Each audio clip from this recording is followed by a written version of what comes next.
As you know, in anticipation of the celebration of our 60th anniversary, we have been looking back at the history of our church. But today, in honor of and respect for Earth Day, we take a little side trip to talk about our grounds. The founders of this church were seriously committed to caring for the earth. They were sometimes lovingly referred to as tree huggers.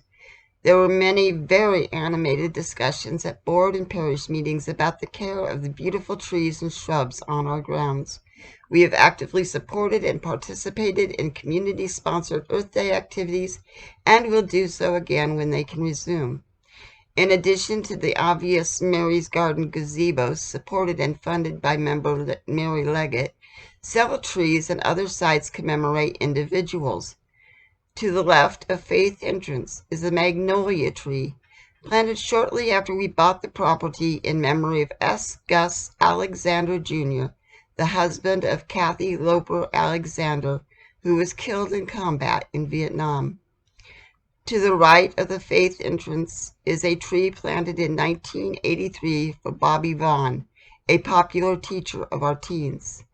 In the area between the west parking lot and Faith is a post oak tree titled Founders Oak, which was dedicated to our charter members in 2003 and replaced several trees taken down in a severe windstorm.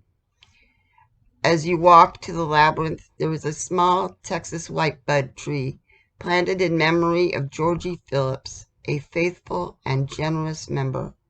For many years, Harry Jones cut, maintained, and mapped trails throughout the nearly 5 acres of our grove. In addition to the labyrinth, there was also a lovely fire pit, tended by the Clips and used on Halloween and for other evening events. In the 90s, Glenda Bradner honored her Native American roots by making it possible for some Lakota Indians to build a sweat lodge on our property. It was temporarily put up for healing ceremonies whenever a Native American dignitary came to the area.